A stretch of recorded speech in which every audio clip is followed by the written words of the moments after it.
ایمان کا عطا کرنا اللہ رب العزت کی بڑی نعمتوں میں سے ایک ہے۔ پھر رب کریم نے ہمیں نبی علیہ الصلوۃ والسلام کی امت میں پیدا فرمایا۔ یہ وہ سعادت ہے جس کو حاصل کرنے کے لیے پہلی امتوں کے انبیاء دعائیں کرتے تھے۔ اللہ تعالیٰ نے ہمیں بن مانگے یہ نعمت عطا فرمائی۔ ہم جس قدر اللہ رب العزت کا شکر ادا کریں وہ کم ہے۔ پھر اللہ رب العزت نے ہمیں صحت سلامتی والا جسم عطا کیا۔ وہ بھی لوگ ہوتے ہیں جو ماں کے پیٹ سے جب پیدا ہوتے ہیں تو ان کی بینائی نہیں ہوتی۔ یہ بینائی والی نعمت کتنی قیمتی ہے جو اللہ تعالیٰ نے بن مانگے عطا فرمائی۔ ہمارے ایک حافظ تھے، حفظ مکمل کیا تو وہ ملنے کے لیے آئے، اور جب آئے تو کہنے لگے حضرت آج میں آپ سے ایک دعا کروانے کے لیے آیا ہوں۔ میں نے مسکرا کے کہا کہ حافظ صاحب آپ ماشاءاللہ جوان العمر ہیں، حفظ مکمل ہو گیا، اب آپ چاہتے ہوں گے کہ میری شادی کی دعا کر دیں۔ تو جب میں نے یہ کہا تو حافظ صاحب کی آنکھ سے آنسو آ گئے۔ میں بھی بہت سیریس ہوا۔ میں نے پوچھا حافظ صاحب کیا ہوا؟ کہنے لگے حضرت دعا یہ کروانا چاہتا ہوں کہ جس ہستی کو میں اپنی ماں کہتا ہوں آج تک میں اس کا چہرہ نہیں دیکھ سکا، آپ میرے لیے دعا کر دیں کہ اللہ مجھے ایک مرتبہ بینائی دے دے، میں ماں کا چہرہ تو دیکھ سکوں۔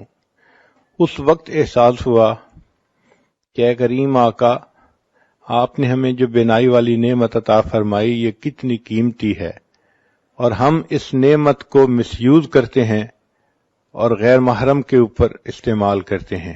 کتنے لوگ ہیں جو ماں کے پیٹ سے پیدا ہوتے ہیں اور وہ بچے بہرے ہوتے ہیں، وہ سن نہیں سکتے، اشاروں میں باتیں کرتے ہیں، اور جو بچہ بچپن سے بہرا ہو عام طور پہ وہ گنگا بھی ہوتا ہے، چونکہ وہ سن نہیں سکتا تو اس کی ویکیبلری نہیں ہوتی، وہ بول بھی نہیں سکتا۔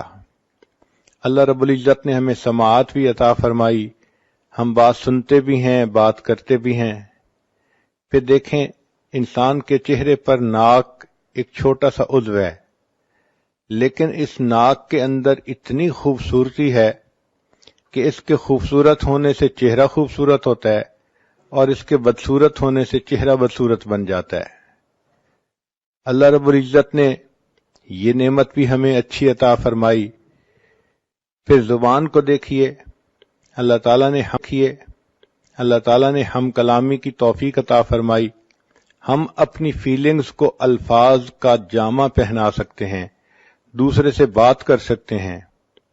مجھے ایک مرتبہ ایک ایسے گھر میں جانے کا موقع ملا جہاں خامد گنگا تھا، بول نہیں سکتا تھا، اس کے 4 بچے تھے۔ تو میں ان کے گھر جا کے یہی سوچتا رہا کہ یہ 4 بچوں کا باپ ہے، اپنی بیوی سے اظہار محبت کرنا اس کو کتنا مشکل محسوس ہوتا ہوگا۔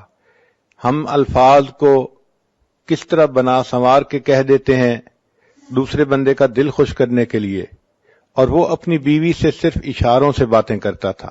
اب دیکھیے یہ اللہ تعالیٰ کی ایک نعمت ہے جو اللہ نے عطا فرمائی تاکہ اس زبان کے ذریعے سے ہم قرآن پڑھیں اور اس زبان کے ذریعے سے ہم دین کی باتیں کریں۔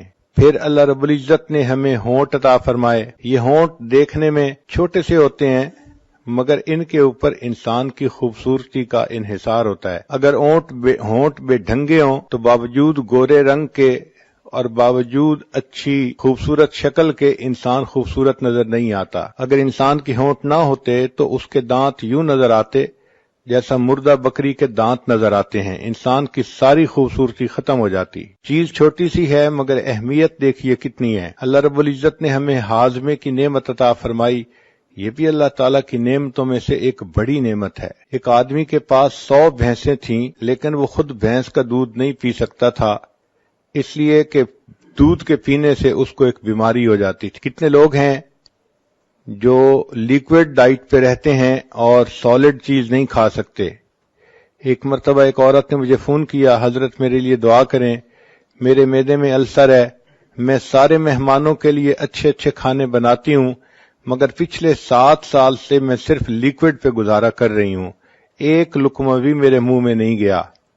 ہمیں اللہ رب العزت نے ہاضمے کی صحیح نعمت عطا فرمائی، ہم اپنی خواہش کے مطابق کھاتے بھی ہیں، پیتے بھی ہیں، ہمیں چاہیے کہ ہم اس پر بھی اللہ رب العزت کا شکر ادا کریں۔ پھر ہاتھوں کی نعمت اللہ نے عطا فرمائی، یہ کتنی بڑی نعمت ہے جس سے کہ ہم دنیا کے سارے کام کرتے ہیں۔ ایک مرتبہ حرم شریف میں میں نے ایک بندے کو دیکھا، اس کے دونوں بازو کندھوں سے کٹے ہوئے تھے، تو وہ آگے ہی صف میں بیٹھا ہوا تھا نماز پڑھنے کے لیے۔